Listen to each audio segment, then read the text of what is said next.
اپنے بچپن سے کیا سنا؟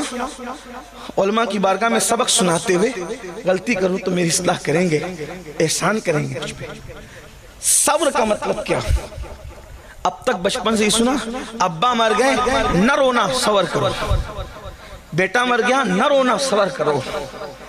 یعنی لوگوں کے ذہن میں سوچ بن گئی نہ رونا صبر ہے اور رونا صبر کے خلاف ہے۔ تو جو لوگ سخت دل لوگ ہیں یا جو لوگ محبتی سے آری ہے، جن پر رشتوں کو نبھانا بھاری ہے، جب کوئی مرتا ہے ان کی آنکھ میں کبھی آنسو نہیں آتے، تو کیا وہ صابر لوگ ہیں؟ اور ان اللہ مع الصابرین ان کے لیے جو باپ کا جنازہ پڑھنے بھی نہیں آتے، اگر آتے ہیں تو ہاتھ بند کر کے کھڑے رہتے ہیں، ہم ناپاک کے پڑھ نہیں سکتے، وہ صابر لوگ ہیں۔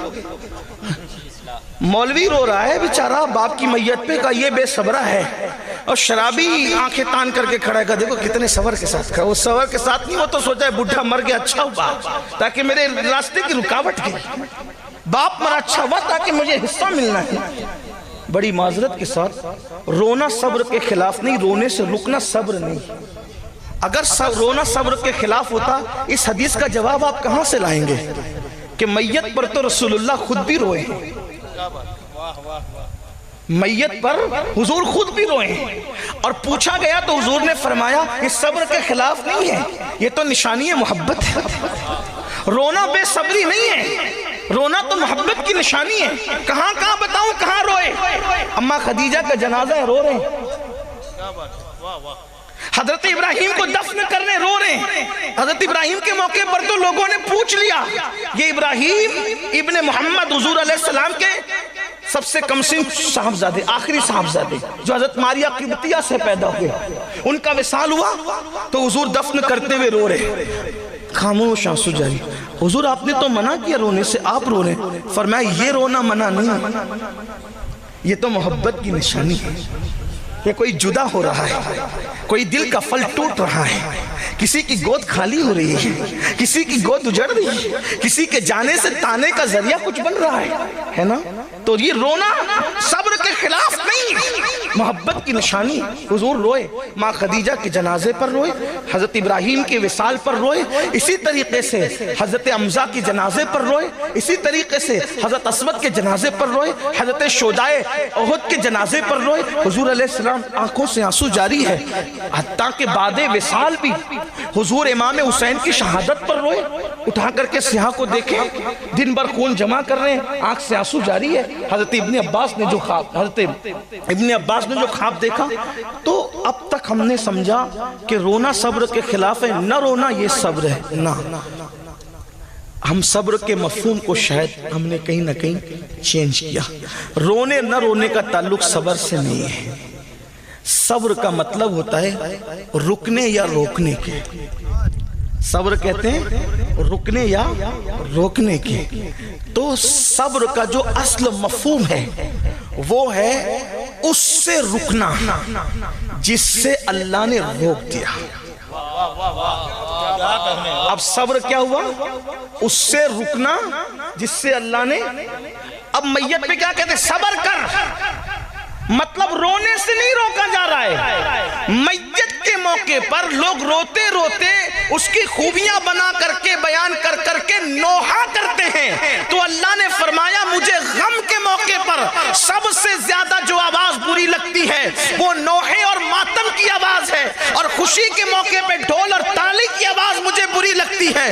تو اللہ رب العزت کے نیک بندوں نے کہا صبر کرو، مطلب نوحہ مت کرنا، کیونکہ نوحے سے اللہ نے منع کیا ہے، ماتم مت کرنا، ماتم سے اللہ نے منع کیا ہے۔ اب کیا مطلب ہوا؟ صبر کا مطلب یہ کہ جس چیز سے اللہ نے تجھے روک دیا ہے اس سے رک جانے کا نام صبر ہے۔ اب قرآن کہہ رہا ہے استعینوا بالصبر، صبر اور مدد، صبر اور نماز سے اللہ کی مدد طلب کرو، یعنی جن جن گناہوں سے اللہ نے تمہیں روک دیا ہے تم اس سے رک جاؤ، اور رکنے کے بعد نماز ادا کرو۔ آج بھی آسمان سے مدد اترتی ہوئی اپنی نگاہوں سے دیکھ لو۔ سبحان اللہ، سبحان اللہ۔ مدد کیوں نہیں آتی؟ اب مدد کیوں نہیں؟ کہ ہم رک نہیں رہے ان کاموں سے جن کاموں سے اللہ نے روکا ہے۔ ہم ہر وہ کام اللہ نے روکا. واللہ کوئی بلڈوزر میں اتنی نوک نہیں کہ تیرے گھر کی دیوار کو چھو سکے. بس تو نے ایک کام کرنا ہے کہ اللہ نے جو حرام کیا ہے تو اس سے رک کر کے دیکھ, اور پھر خدا کے گھر کو سجدے سے آباد کر کے دیکھ.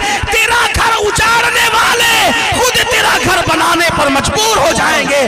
ہائے آیا فتنہ تاتار کے افسانے سے آسمان مل گئے کعبے کو صنم کھانے. نعرہ تکبیر, نعرہ رسالت, مذہب اسلام. سبحان اللہ, سبحان اللہ, واہ واہ واہ. کسی حکومت کی تلوار میں اتنی طاقت نہیں کہ تیری گردن کا, بس تو حرام سے رک جا.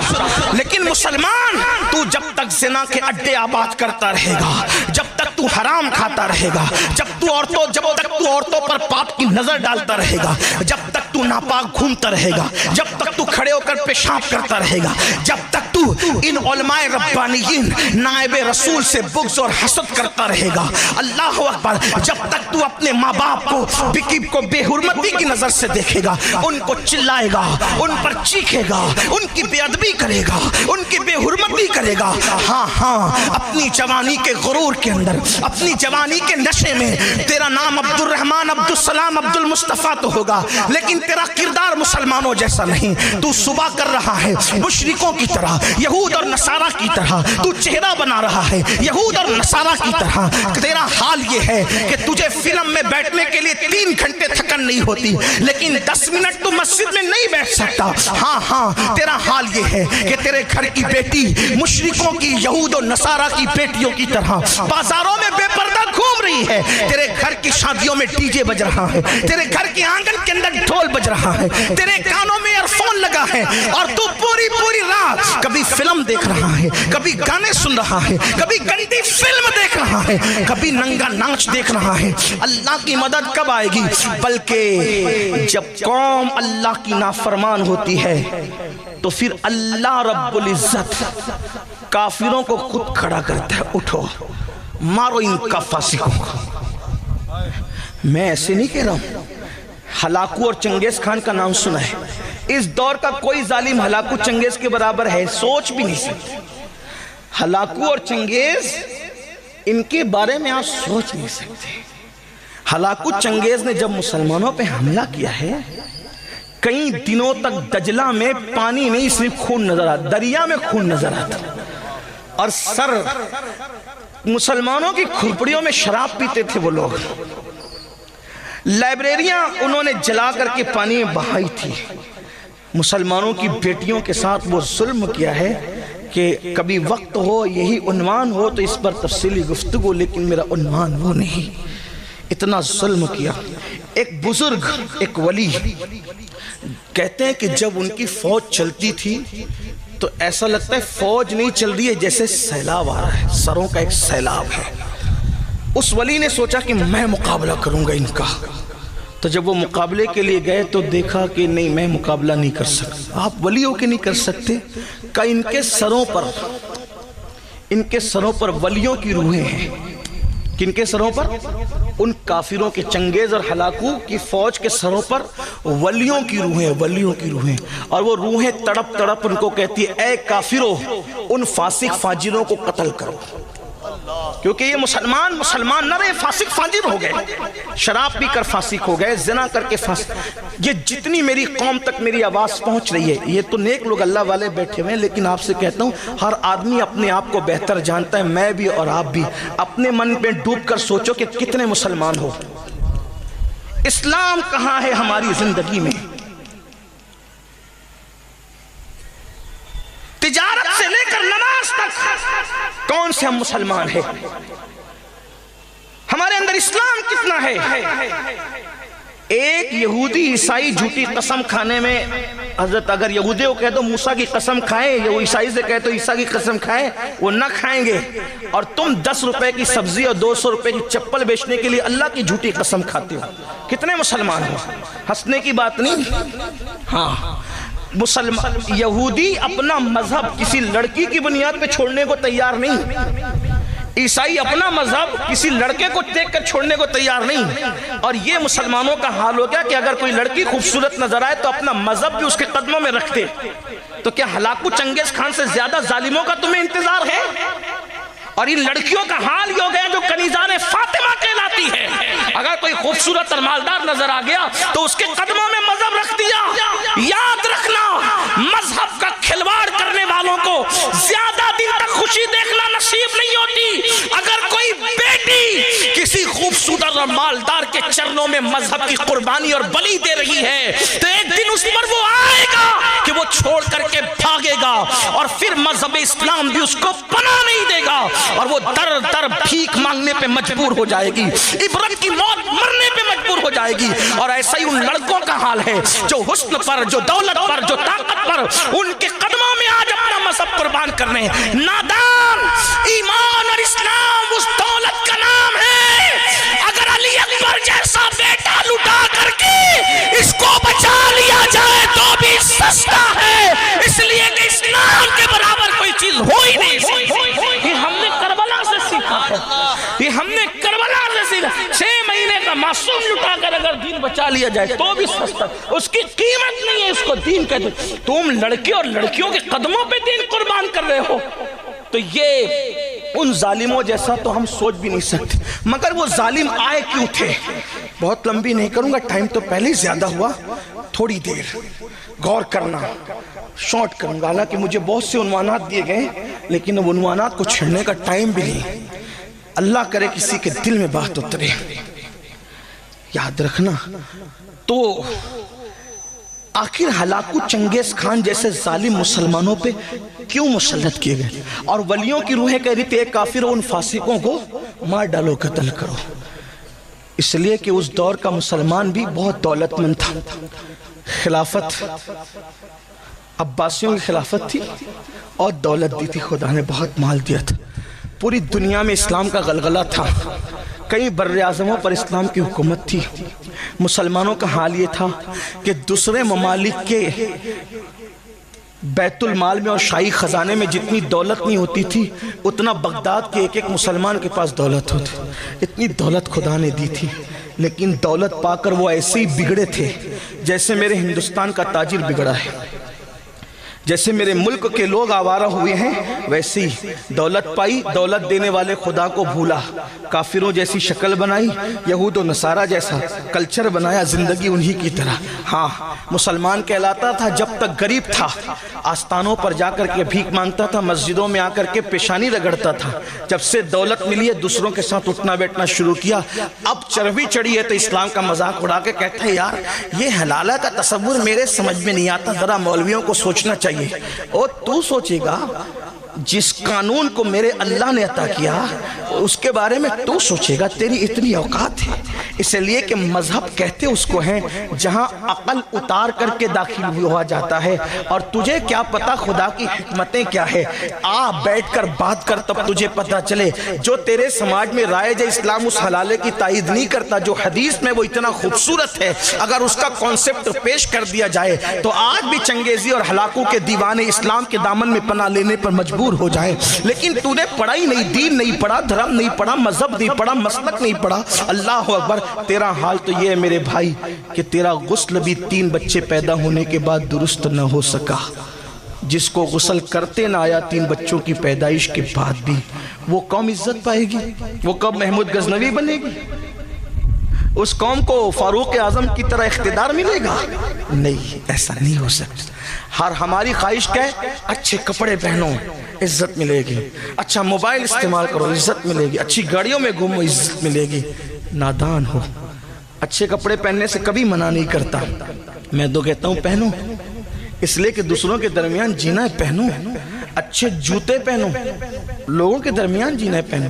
آپ کہیں گے آپ یہ کہاں سے لاتے ہو؟ میں نے کہا میں دین سے ادھر ادھر ہٹنے کو تیار نہیں، میرے دین میں سب موجود ہے، ہمارے مذہب اسلام میں سب موجود ہے۔ ایک مرتبہ امام موسیٰ کاظم نے بڑے مہنگے جوتے پہنے، اور بڑے مہنگے جوتے پہن کر جب بادشاہ نے بلایا تو اس کے دربار میں انہی جوتوں کے ساتھ گئے۔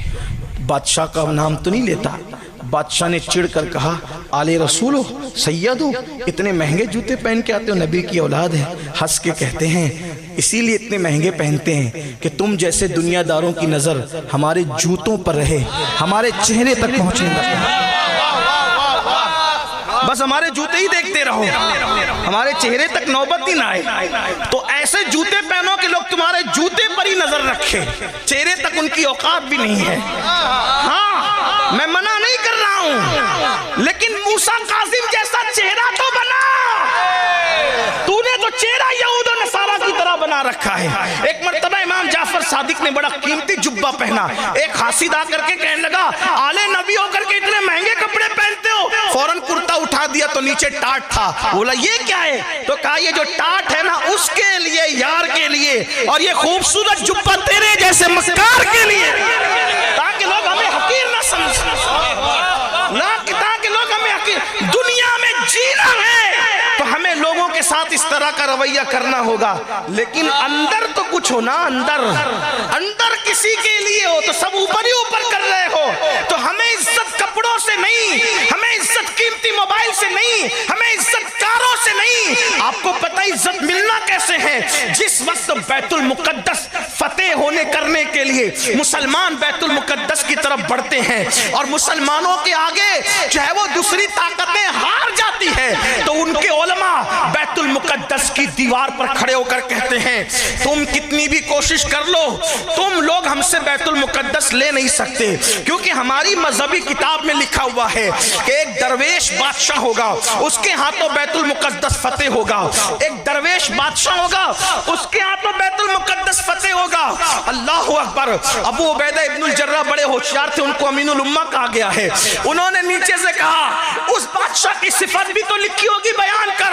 تو کہا ہاں تیرا چہرہ گول ہے، وہ فتح کرنے آیا نا بیت المقدس، تیرا چہرہ گول ہے، تو نہ کر سکے گا، اس کا چہرہ تھوڑا سا لمبا ہے، اس کی داڑھی بڑی بڑی پتلی پتلی سینے تک آئی ہوئی ہے، اس کا چہرہ سرخ ہے، اس کے ہونٹ پتلے پتلے ہیں، تیرے گال اوپر ہے، اس کے گال اندر کی طرف ہے، اور اس کی جو لنگی ہے وہ اس کے ٹکنے کے اوپر ہے، اس کا لباس اس طرح کا ہے اور وہ اس طرح کا اور اس طرح کا ہے۔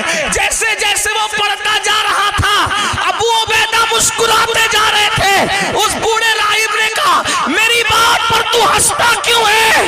تو فرمایا تو جو صفت بیان کر رہا ہے وہ درویش بادشاہ ہمارے ہی پاس ہے، لیکن وہ بیت المقدس میں نہیں، وہ مدینہ منورہ میں موجود ہے۔ سبحان اللہ، نعرہ تکبیر، نعرہ رسالت۔ بلا اس کو، اگر میں دیکھ لوں گا تو اس کو بن لڑے چابی دے دوں گا۔ پھر ابو عبیدہ خط لکھتے امیر المومنین جانشین رسول فاروق اعظم سیدنا عمر ابن الخطاب غیث المنافقین امام المجاہدین امام المشاہدین فی رب العالمین، اللہ اکبر، میرے نبی کا جانشین، میرے نبی کا پروردہ، میرے نبی کا تربیت یافتہ، جس کو رسول اللہ نے سجایا سوارا نکھارا اور اتنا بلند کر دیا کہ آقا فرماتے میرے بعد کوئی نبی ہوتا تو وہ عمر ابن خطاب ہوتے، لا نبی بعدی، مگر میرے بعد کوئی نبی نہیں۔ 3 بر اعظموں کا حاکم، ایک ملک کا نہیں، 3 بر اعظموں کے حاکم کو خط لکھا ہے بیت المقدس آنا ہے۔ آج دیکھ لو دنیا کے وزیروں کو ایک ملک سے دوسرے ملک جاتے تو کتنا اتراتے ہیں، پھر بھی حال یہ ہوتا ہے کہ لوگ نظر اٹھا کر دیکھتے بھی نہیں۔ جن لوگوں کو پتا ان کو پتا ہے، منہ تکتے رہتے لوگ، یہ اوقات ہے اور ہم نئے کپڑوں سے جائیں گے، چارٹر فلائٹ۔ میں کسی ایک ملک کی بات نہیں کر رہا ہوں، یہ دنیا کے سارے ملکوں کا، ورنہ کوئی ملک کا آدمی، پڑوسی ملک کا آدمی، اڑوسی ملک کا آدمی مجھ پہ ناراض ہو جائے کہ آپ ہمارے ملک کا۔ میں نے کہا ہم تو جنرل بات کہتے ہیں، شراب کے خلاف تقریر کریں گے تو کوئی شرابی اٹھ کے لڑے گا ہمارے خلاف کرے، ہمیں تو پتہ ہی نہیں شرابی کون ہے، ہم تو اپنی بات کرتے ہیں۔ تب یہ چارٹر فلائٹ جو چوری چوری چپکے چپکے لیے جا رہے ہیں ان کی بات ہو رہی ہے، جو ہیں وہ ہیں، جو قوم کے پیسے چرا کر روزانہ نئے کپڑے پہن رہے جو ہے سو ہے، ہمیں نہیں پتا کون ہے، ہم تو جنرل بات کرنے کے عادی کرتے رہیں گے۔ جن کی بے عزتیاں ہو رہے ہیں لوگ تکتے نہیں تکتے ان کی طرف، لیکن آؤ